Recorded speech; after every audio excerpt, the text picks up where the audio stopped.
Hello and welcome to the Merle and Locke podcast. I'm Merle. And I'm Locke. Set sail and low expectations for everything nerd, accompanied by a healthy, albeit shameful, help with pointless banter, lack of focus, and questionably acquired knowledge. For the Horde! And more. And more.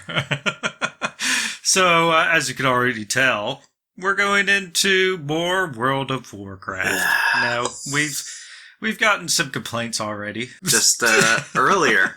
Yeah.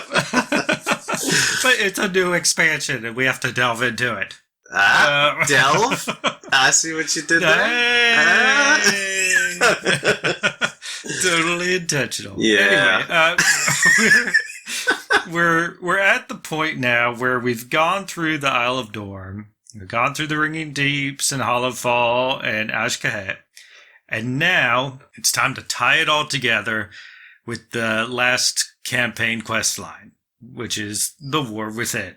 All right, here we go. So we have a lot of work to do here. So Jaina and Thrall have returned to the Isle of Dorn, utilizing I guess they utilize the Tide Sages to get through whatever, stormy seas. Right, because, everything now is just kind of in a fog somewhere in Azeroth, so that's how we'll come across new islands. So they've returned, and we're trying to get things settled so that we can do this final push to confront Xalatath. Thrall recruits us to head into Dornegal and try to figure out this Storm Rider situation, because we've lost the Storm Riders, unfortunately. Many of them are injured or killed, have been corrupted by Xalatath, and we have no more Storm Rooks for new Storm Riders to train with. The leader, Baelgrim, rip. Yep. The previous Storm Ward, Baelgrim, has passed. He sacrificed himself heroically, so we are without a Storm Ward. We poke around and we're trying to figure out how to rectify this situation. And we come across this person known as Lefsella, who's a rook tender. Someone who just, takes care of Storm Rooks. I guess it's like stable hands. Yeah. For the most part. I'd say so.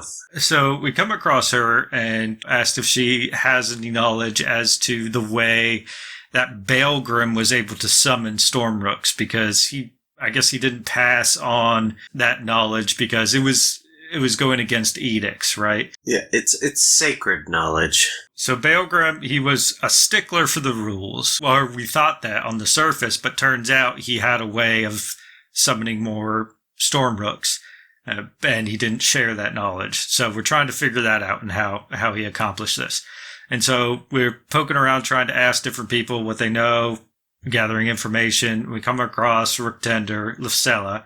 She starts acting all suspicious, and she's like, I have to go. And she runs off, and Thrall's like, follow her. She's up to something. We follow after her, and we find out that she has a Storm Rook. But the strange thing is about the Storm Rook is that it doesn't have any bindings. According to Edict, Storm Riders were to bind their Storm Rooks to them through force. There was some concern about that between Baelgrim and his right-hand man, Ulbrig.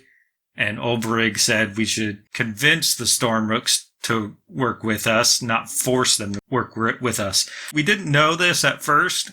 We thought that Baelgrim was like, that's not according to edict. We're not going to do that. We do find out later on that Baelgrim felt the same way. He just wasn't able to admit to the fact that it was wrong because pride or whatever it is, ego. I don't know what it was exactly. Ego and edict. Ego and edict. This Rook Tender, Lefsella, she knows how to properly treat a Storm Rook, and we know it's possible to get the Rooks to work with us. We recruit her, and we go to see Ulbrig, where the summoning usually took place, try to figure this out. And Ulbrig's so impressed with the fact that Lefsella has a Storm Rook in the first place, one that willingly kind of obeys her. More like a partnership rather than an owner and its pet. So he respects that, and he's like, this Rook Tender, she's onto something. We should give her a chance. Let's see if she can complete these rites or this summoning to see if we can get more Stormrooks here with us. We go through all this rigmarole to do the summoning. We climb the mountain, and Rook Tender Lifsala, she ends up summoning all these new Stormrooks. Now that we have them, we need Storm Riders. The Stormrooks willingly pick out the Storm Riders. They find like a bit of a bond, and there's no bindings needed. And now that we have Storm Riders and Stormrooks, we need to train those Storm Riders. And who better to help us out with this than good old Kurgan Wildhammer, which was great to see him return because we haven't seen him in forever. And seeing him come in here to train these Storm Riders of how to ride, because as far as Wildhammers go, they're known as Griffin Riders. So when was the last time we seen Wildhammer? Wasn't that back during the Cataclysm days? I think it was Cataclysm. I'm pretty sure, because that's the last I remember him. I don't know if we saw him. We probably saw him poking around, but never that involved. But anyway, so we get him, and we have to go through all this training with all the new Storm Riders and trying to figure this all out. Once everybody gets a feel for it, we go to the Council Warden. We let him know this is the new way. We have to renounce the edicts, of course, because the Earthen can't live by the edicts anymore, because then we wouldn't get anywhere. We have to become unbound so that we can confront this encroaching darkness. We have this big ceremony at the Council Ward. He announces that all Earthen from here on out have become unbound and we're renouncing the edicts. And of course, the Titans prepared for this eventuality, and I guess they had kind of a fail-safe where this humongous Titan construct comes out of the sea. And we're like, oh, well, shit. So it's the end of the world. So we have to fight that Titan construct. And, obviously we defeat it. And all the Earthen are unbound. We have Storm Riders. We have this army put together once again. Let's continue. We got momentum. And then we're called to Azkahet to visit with Widow Arachni again. We know through Widow Arachni that the Ascended are planning something big, right? Something big's about to go down. And we got to figure out what this is. We run into another old friend of ours, Lillian Voss. She's kind of spearheading this operation alongside of Yateki, who just recently become Ascended because she was just like another inside man, sort of. And she gained the trust of the Queen Anserek, and she became Ascended. And so she has that closeness and she has that access. So with us, Lillian Voss and Yateki, we head into the city of Threads. We start doing some scouting operations to figure out what's going on. Everybody's planning something, and we need to delve deeper and figure out what exactly it is. And we come across something that's kind of unsettling. The First Ascended, which is this big scarab monster. I know we talked about it in an episode before, briefly. We find out that this First Ascended is actually Queen Neferess. So the first Nerubian to receive the black blood and be tested on, and still being tested on ever since the starting of this whole operation. And Yateki kind of loses it. Yateki's like, my queen, I can't believe they've done this to you. We need to free her. And we try our best to stop her, but she's seeing red at this point, and she just starts untying the monster. And once she does, Xalatath pops in out of nowhere and says, your ascension is complete. Yateki, she loses all sense of self, ends up trying to combat us. Now we gotta fight Yateki. We take her down. We don't kill her, but we render her no longer a threat. Lillian Voss grabs Yateki and drags her back to Widow Arachni's little hideout, and they imprison her for the time being. So we continue on without Lillian Voss, and we destroy the weapons convoy. And after we get that settled, we need another force to help us out. We taken out their weapons convoy. We found Queen Neferess, the First Ascended, found out that information. We need some more fighting men. Well, not men necessarily. We head on down to see Speaker Brinth in the Ringing Deeps. We head down to see Brinth and Dagrin, and they have a plan to utilize this golem facility. And we have to reactivate it because all the golems are inactive at the moment, and that facility has been taken over by goblins. We go in there, take out the goblins and their leadership and retake this facility. We activate the golems once again to help us out. So now we have all these forces. We know what the Nerubians are up to. We have all these preparations in place. Then before we even get a chance to, storm the castle, as it were, the Aegis Wall is under attack. So we go down there to Hollowfall, start fighting off the Nerubians. Everybody's there with us. We have all of our forces there helping us out. We get a cutscene of Illyria fighting some Nerubians, and she gets this telepathic relay from Khadgar. We haven't heard from Khadgar because we thought he was dead. So how is he talking to Illyria? So weird. So she gets a little voice in her head from Khadgar saying this isn't the real fight, and Illyria uses her powers to see where the black blood is. And she sees that the black blood is everywhere, like a capillary system all throughout the underground there in Hollowfall. And she's like, uh-oh. So we're hallucinating. This isn't it. Illyria says to Ralia, and she's like, this is where the real fight is. Keep our forces here to continue the fight against the Nerubians at the Aegis Wall. I'm going to go up there and I'm going to stop Xal'atath.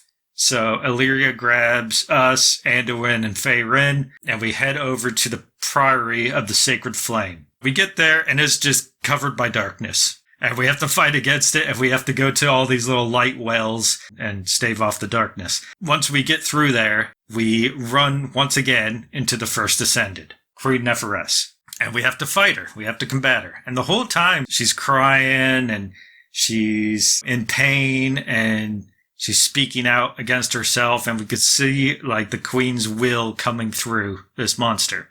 So we incapacitate the monster, but we spare her. But she's down for the count for the time being. At that point, we storm the building to confront Xal'atath. Or, well, Illyria does. We see Xal'atath there utilizing this Dark Heart relic, which we've talked about before, and it seems like she's draining Beledar, the big crystal that's in the ceiling of Hollowfall. She's draining whatever magics are contained in Beledar. Illyria has this confrontation with Xal'atath, and it comes to the realization that Xal'atath lured us all there to Khadgar so that we would combat the Nerubians. And by combating the Nerubians, their blood was mixed into the ground to empower the black blood that was already there. So we played right into this little trap that Xal'atath had set into motion. But Illyria, she has a little trick up her sleeve. She realizes what the immediate threat is. And Xal'atath is being all cocky and being like Illyria, you entertain me so, but just realize that you're nothing compared to me, and blah, blah. I'm better. It's always better when you don't wear shoes or socks.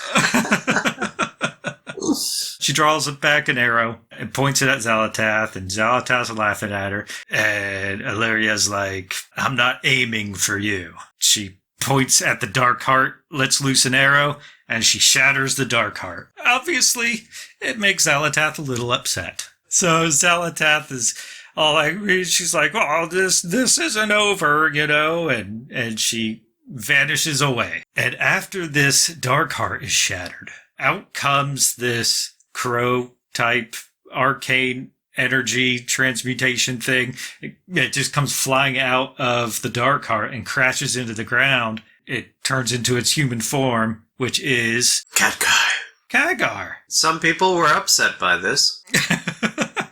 Yeah, some people that don't like Khadgar were pretty upset by this.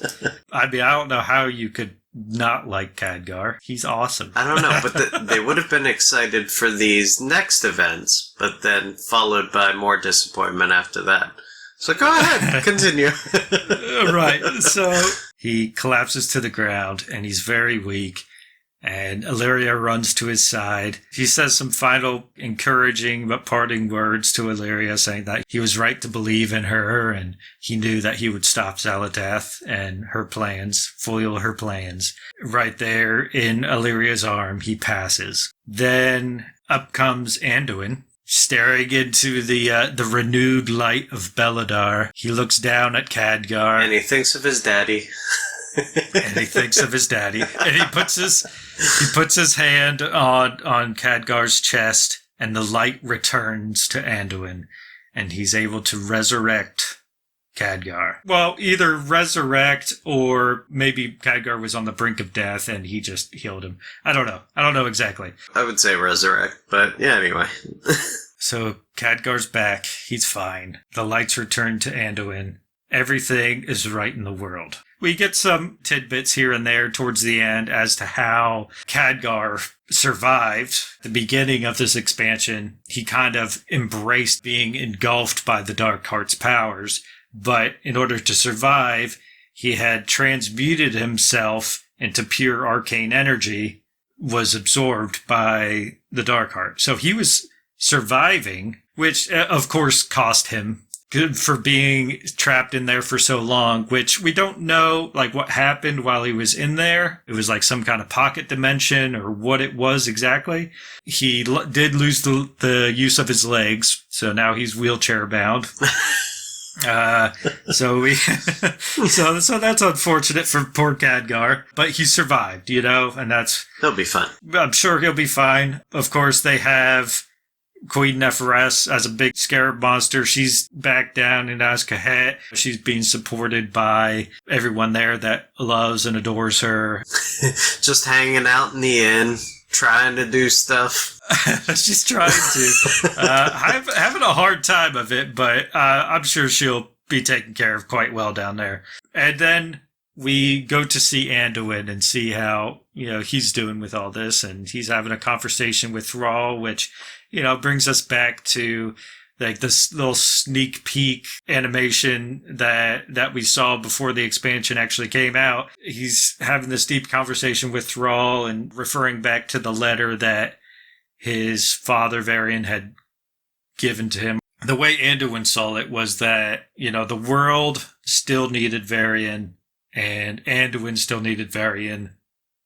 So he tried to take Varian's place and has now come to this realization that by doing so, he did the world no favors. He did Azeroth no favors whatsoever. And that he needs to lead in his own way, be your own person type pep talk. And, you have certain strengths that this world needs to flourish.